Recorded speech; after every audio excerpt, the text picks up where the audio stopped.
Good morning students, स्वागत है जी आपका आपके अपने यूट्यूब चैनल स्टडी विद सुमन स्वामी पर। सो स्टूडेंट, आज बहुत दिनों से मैं सोच रही थी कि मैं आपके लिए एक डायरेक्ट जो है एक वीडियो मैं बनाऊं। मैंने आपके जो है सोशियोलॉजी के एग्ज़ाम से पहले पहले स्पेशली मैंने आज आपको ये वीडियो मिल जाएगा, यानी कि आज है आज जो डेट है वो 4 मई। और मैंने सोचा कि आपको मैं 4 मई को कम से कम ये वीडियो जो है प्रोवाइड करवा दूँ, और इसीलिए साथ में ज़रूरी भी था ये वीडियो। तो आज का वीडियो शुरू होने से पहले अगर आप चैनल पर नए हो तो चैनल को सब्सक्राइब कर लीजिएगा, और आप इस वीडियो के साथ-साथ जो पुराने वीडियोज़ हैं उनको भी लाइक कर लीजिएगा और शेयर कर दीजिएगा, ताकि इम्पोर्टेंट नोटिफ़िकेशन और जो है इम्पोर्टेंट जो इन्फॉर्मेशन है वो सारे स्टूडेंट तक जल्दी से जल्दी पहुंच जाए। और बेल आइकन को दबा दीजिएगा, जिससे कि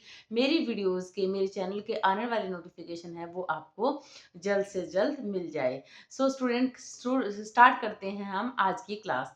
स्टूडेंट, आज मैं यहाँ पर ये वीडियो बनाने का जो मेरा उद्देश्य है वो ये है कि मैं आप लोगों से आज बात करने आई हूँ। बहुत सारी मैंने वीडियोस अपलोड करी है जिसमें मैंने आप लोगों को बताया है कि क्लासेस जो है हमारा जो पेपर है सैक है, वैक है, एमडीसी का है, उनके बारे में हम बात करते हैं। वैक की क्लासेस मैंने नहीं ली है, एमडीसी की जो है हमारी क्लासेस चल रही है। और जो हमारा मेजर सब्जेक्ट है सोशियोलॉजी में, जिस पेपर का नाम है सोशल स्ट्रेटिफिकेशन, यानी कि सामाजिक सत्रीकरण, ये जो पेपर है मैंने ऑलमोस्ट आपको करवा दिया है, विद मैंने इम्पोर्टेंट क्वेश्चंस भी करवा दिए हैं। बहुत टाइम से सोच रही थी कि मैं आप लोगों को डायरेक्ट एक बातचीत करने का जो वीडियो है वो मैं बनाऊं। आज का वीडियो हम स्टार्ट करते हैं। सबसे पहले मैं बताना चाहूँगी कि मैंने कुछ पॉइंट पे नोट डाउन करे थे कि हमारा जो पेपर है सोशल स्ट्रेटिफिकेशन, क्योंकि मेजर सब्जेक्ट और एमडीसी सब्जेक्ट ऑलमोस्ट सोशियोलॉजी में जो ये सब्जेक्ट के जो पेपर हैं मेजर सोशल स्ट्रेटिफिकेशन, और जो एमडीसी का हमारा जो पेपर नेम है सोशल इंस्टीट्यूशन, यानी कि सामाजिक संस्थाएं और सामाजिक सत्रीकरण। ये जो पेपर है दोनों, ज़्यादातर जो पंजाब यूनिवर्सिटी के स्टूडेंट हैं उनको उनके पास ये पेपर है। पर जो बातचीत करेंगे वो न केवल पंजाब यूनिवर्सिटी चंडीगढ़ के स्टूडेंट्स के लिए है, ये ओवरऑल हर स्टूडेंट के लिए ही इम्पोर्टेंट है। तो आप वीडियो को पूरा देखिएगा, प्लीज़ प्लीज़ मेरी वीडियो को पूरा देखिएगा और इसको शेयर भी कर दीजिएगा, ताकि जो इम्पोर्टेंट इन्फॉर्मेशन है वो सबको ज़रूर मिले। स्टूडेंट, हमारा जो फिलहाल ये पेपर होने वाला है ये है 12 मई को। बाकी डेट शीट भी आ चुकी है, तो आप पंजाब यूनिवर्सिटी की साइट पर जाके बाकी पेपर की भी डिटेल चेक कर लीजिएगा कि आपका पेपर कब और किस टाइम को है। 12 मई को हमारा पेपर होगा, तो इस चीज़ का आपको ध्यान रखना है। ये तो थी एक बात। दूसरी बात कि मैंने जितना हो सका है आपका सिलेबस करवाया है। एमडीसी का जो है मैंने हमारे अभी 2 यूनिट बाकी है, मैंने 1 यूनिट कंप्लीट करवा दिया है, जिस यूनिट में मैंने स्टार्ट किया था मैरिज वाला टॉपिक, और मैरिज वाला टॉपिक मैंने ऑलमोस्ट जो है डन करवा दिया था। इसके अलावा हमारा फैमिली एक यूनिट रहता है, और थर्ड यूनिट हमारा रहता है किनशिप, यानी कि नातेदारी वाला। तो दोनों यूनिट वो भी मैं आपको कंप्लीट करवा दूंगी। और जो हमारा सर्टिफिकेशन वाला पेपर है वो भी मैंने करवा दिया है, इम्पोर्टेंट भी आपको बता दिए हैं।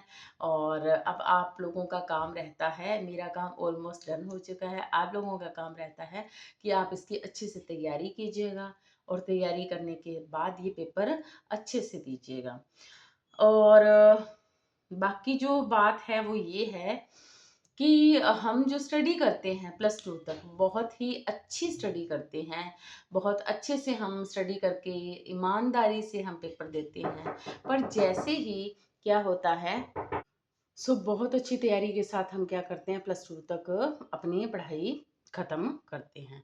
लेकिन जैसे ही हम कॉलेज के अंदर आते हैं, और थोड़ा एजुकेशन सिस्टम की मैं थोड़ा सा बात करूं, तो हम जो स्टूडेंट हैं, अगर टीचर हमारी कहीं न कहीं हमें कॉलेज के अंदर हमारा जब सेंटर होता है तो टीचर हमें बोलता है कोई बात नहीं बच्चे, आप आराम से पेपर करना। और पर बच्चे उस टीचर से एक्सपेक्टेशंस कुछ और ही कर लेते हैं। वो सोचते हैं भी हमें जो है हेल्प करेगा, हमें क्वेश्चंस के आंसर देगा। उस टीचर का काम आपको पढ़ाना है, आपको गाइड करना है, आपको मोटिवेट करना है।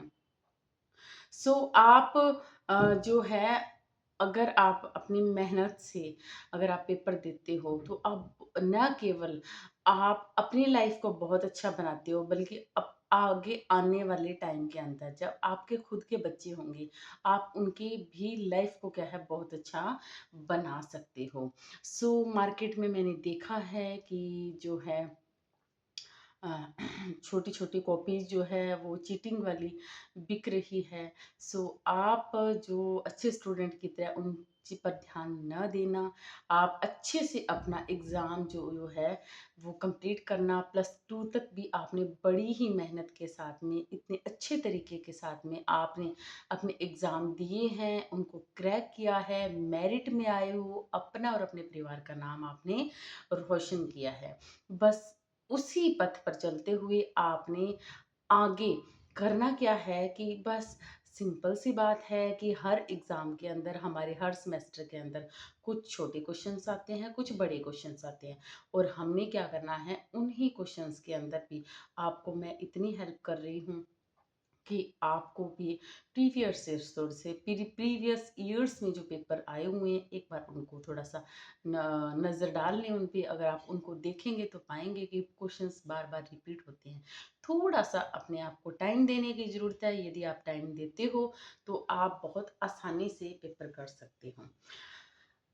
ये तो थी एक बात। दूसरा बात ये है कि जब हमारे सामने क्वेश्चन पेपर आ जाता है, या हमें पेपर जब स्टार्ट करना होता है सॉल्व करना, तो सारे स्टूडेंट्स जो है मिस्टेक्स क्या कर रहे हैं, मिस्टेक ये कर रहे हैं कि जैसे कि चाहे वो महाराजा गंगा से यूनिवर्सिटी के स्टूडेंट हो, चाहे वो पंजाब यूनिवर्सिटी के स्टूडेंट हो, या अदर कोई भी यूनिवर्सिटी के स्टूडेंट हो, सब के सब करते क्या है, जब हमारे सामने क्वेश्चन पेपर आ जाता है और हम उसको लिखना स्टार्ट करते हैं, तो हम करते क्या हैं, एक तो पहली बात तो ये होती है कि हमें क्वेश्चन के जो आंसर्स हैं वो लिमिटेड करने हैं, बट हमें पेपर के अंदर कोई भी क्वेश्चंस का आंसर जो है छोड़ना नहीं है।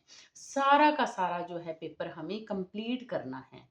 और आप एक तरीका ये अपना सकते हो कि जैसे कि आप हमेशा जो है अलाउड करती है यूनिवर्सिटी की ब्लू पेन के साथ साथ आप हेडिंग लिखने के लिए और अंडरलाइन करने के लिए आप एक ब्लैक पेन का इस्तेमाल भी कर सकते हो। तो ब्लैक और ब्लू दो पेन आप लेकर जाएं, जिससे कि आपको मेन जो है हेडिंग जब लिखनी हो तो आप पहले ब्लैक पेन का यूज़ करें, जिससे कि एग्जामिनर जब आपकी शीट चेक करेगा तो वो देखेगा वो चीज़ें हाईलाइटेड है और बहुत अच्छे से लिखी हुई है, तो आपके मार्क्स जो है ज़्यादा आने के चांसेस बनते हैं। एक बात और कि जब आपको पेपर पूरा करना है तो उसका तरीका ये है कि जैसे कि फॉर एग्जांपल आपका पेपर जो शुरू हुआ है वो 2 बजे शुरू हुआ है, तो आपने करना क्या है कि 2 से जो 3 बजे से पहले का जो टाइम रहता है, कम से कम 40-45 मिनट में आपने ऑलमोस्ट पेपर एक तरीके से डन कर लेना है। डन कैसे करोगे, फॉर एग्जांपल हमारे सोशियोलॉजी के पेपर से बात करें हम, तो इसमें ना 12 क्वेश्चन छोटे आते हैं, जिसमें इसके आपने एनी 9 आपको क्वेश्चंस अटेम्प्ट करने होते हैं। फिर 4 यूनिट आते हैं, 4 यूनिट में से आपको टोटल जो हमारे हैं 8 क्वेश्चंस होते हैं। 8 में से आपको एनी 4 ईच यूनिट में से हमें 1 क्वेश्चन सेलेक्ट करते हुए हमें टोटल 4 क्वेश्चंस जो है अटेम्प्ट करने होते हैं।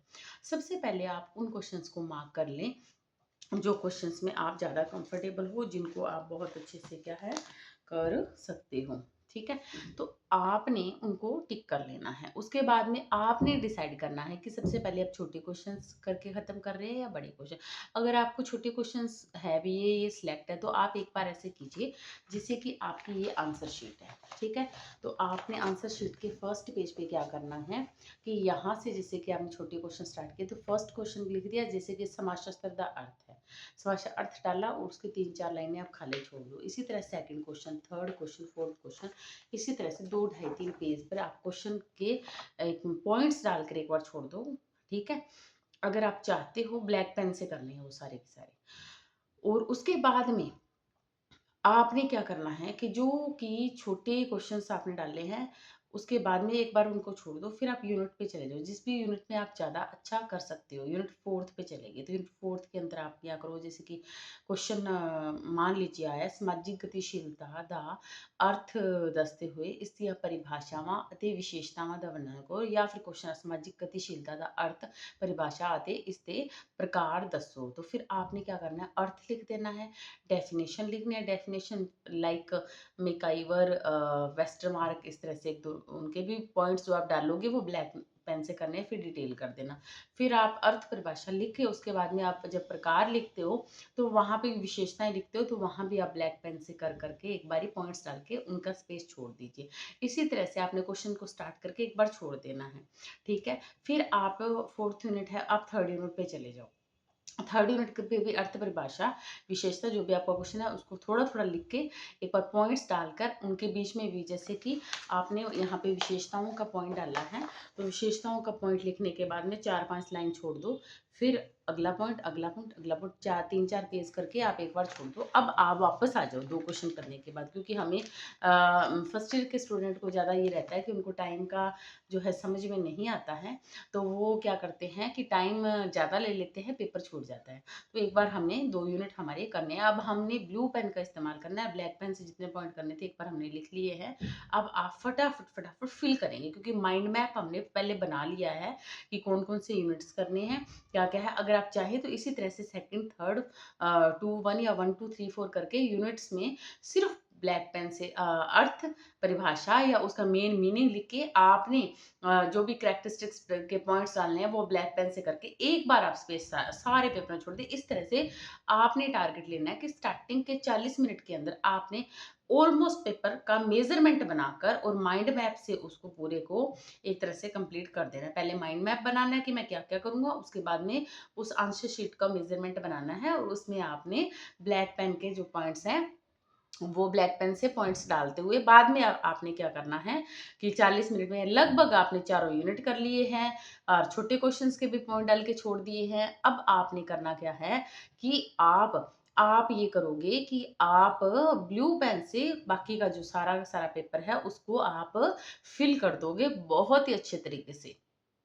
ओके, ये रहा हमारा पेपर को अटेम्प्ट करने का तरीका। इस तरह से होगा क्या कि आपका बहुत ही अच्छे तरीके से लगभग लगभग 2.5 घंटे के अंदर, क्योंकि जब हमें फिल करना होता है तो वो चीज़ क्या है हमारे लिए बड़ी ही आसान हो जाती है। तो ये होता है पेपर को अटेम्प्ट करने का तरीका। पेपर को आपको पूरा करना है, बिल्कुल भी उसको छोड़ना नहीं है और ब्लैक और ब्लू पेन का इस्तेमाल करना है। एक चीज़ और है जो आप क्वेश्चन पेपर के अंदर कर सकते हो। फॉर एग्जांपल, आप, मेरा पेन पता नहीं कहाँ रह गया, आप 1 मिनट रुको। आप कर सकते हो कि जैसे कि मान लीजिए ये है, तो यहाँ पर जैसे कि विशेषताएं हैं, तो आप इस तरह से सर्कल करके और ऐसे ऐसे ऐसे ऐसे ऐसे ऐसे, अगर आपको ये दिख रहा है तो जैसे ये आपने बनाया तो यहाँ पर आपने विशेषताएं लिख देनी है, ठीक है। 1 2 3 4 5 इस तरह से, या फिर आप किसी भी तरह से ऐसे ऐसे बना सकते हो, या फिर आप कोई टेडी बना सकते हो, ठीक है। टेडी टेडी बना के कुछ मेंशन कर सकते हो।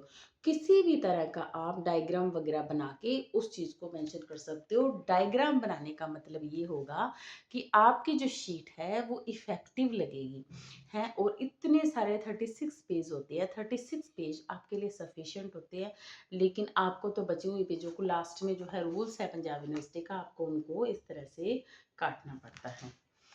सो आपका मेरे को बस इतना ही कहना है कि आप अपना पेपर है वो कंप्लीट कीजिएगा, डबल पेन का इस्तेमाल कीजिएगा, डायग्राम्स मेंशन करिएगा। पेपर को आप अपनी मेहनत से, बहुत ही कम क्वेश्चंस आते हैं, मेहनत से करिएगा। किसी भी तरह की इधर उधर से ताका जाके या किसी से मदद की या फिर किसी भी तरह का कोई स्लिप वगैरह ले जाने की बिल्कुल भी ज़रूरत नहीं है, क्योंकि सोशियोलॉजी का पेपर कहो या अदर पेपर, अगर आप थोड़ी सी मेहनत करते हो तो इवन अगर हम माइंड से पेपर करते हैं तो हमारा टाइम भी बचता है, बहुत अच्छे तरीके से हम पेपर को कंप्लीट कर पाते हैं। रही बात आपके सिलेबस की, तो सिलेबस मैंने सोशल स्ट्रेटिफिकेशन का ऑलमोस्ट डन करवाया है। सोशल इंस्टीट्यूशन का 1 यूनिट हमारा हो गया है, 2 यूनिट मैं आपको और करवा दूंगी। और उसके बाद में साथ ही साथ अब हम शुरू करने जा रहे हैं आपके एग्ज़ाम के बाद कॉम्पिटिटिव एग्ज़ाम वाले स्टूडेंट्स के लिए हिस्ट्री सब्जेक्ट, जो कि आप डायरेक्ट ऐसे नहीं पढ़ोगे जिस तरह से मैं पहले पढ़ाती थी। अब मैं आपको पढ़ाऊंगी डायरेक्ट बोर्ड पर, जिससे कि आपको बहुत अच्छे तरीके से समझ में आएगा। हम टोटल हिस्ट्री करेंगे कॉम्पिटिटिव, चाहे आपका पी टेट हो, एस टेट हो, आर टेट हो, या फिर मास्टर कैडर हो, रीट हो, सेकंड ग्रेड हो, फर्स्ट ग्रेड हो। तो ऑल ओवर एग्जाम के लिए कॉम्पिटिटिव एग्जाम के अकॉर्डिंग मैं हिस्ट्री सब्जेक्ट आप लोगों को टीच करवाऊंगी। सो आपने अब तक मेरी वीडियोस को, मेरे चैनल को इतना प्यार दिया है, उसके लिए थैंक यू सो मच। इसी तरह से प्यार अपना बनाए रखिएगा, मेहनत करिएगा। तो जैसे कि वो एक लाइन भी है कि मेहनत इतनी शांति से करो कि आपकी सफलता शोर मचा दे। ऐसा नहीं है कि आप शोर पहले करो और बाद में सफलता मिले ही ना। तो मेहनत आप इतनी आराम से करिए, इतनी शांति से करिए कि आपकी सफलता शोर मचा दे।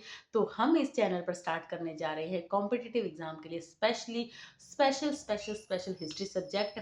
सो आप जो है इसी तरह से अपनी स्टडी को कंटिन्यू करिएगा।